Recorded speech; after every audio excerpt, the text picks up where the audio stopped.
شیخ عمر بن حفیظ از علماء یمن هستند. ایشان میفرمود در منا یک زنی از اهل سوریه رو دیدم که خیلی داره گریه میکنه.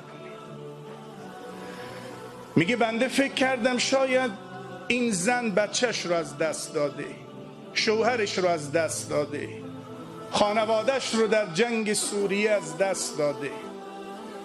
میگه برام سوال پیش آمد، سوال کردم این گریه شما به خاطر چیه؟ این پریشانی و نگرانی شما به خاطر چیه؟ این زن گفت 3 روز هست که رسول الله صلی الله علیه و آله و سلم رو در خواب ندیدم. میگه بنده بهش گفتم یعنی شما هر شب حضرت رو میدیدید؟ گفت بله. نمیدونم چه گناهی کردم، چه حجابی بر قلب من آمده که 3 شب رسول الله رو در خواب ندیدم. میگه ازش پرسیدم، بنده به عنوان یک شیخ، یک عالم، یک داعی که ایشون مشهور است در دنیا، میگه گفتم ای خواهر ورد روزانه شما از صلوات چقدر هست؟ این زن گفت 15,000 بار صلوات.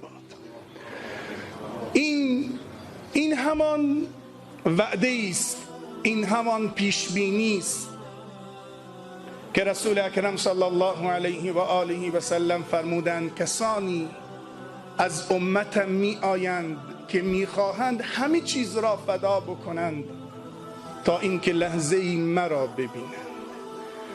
1400 سال از وفات ایشان گذشته ولی ایشان زنده هستند در بین ما.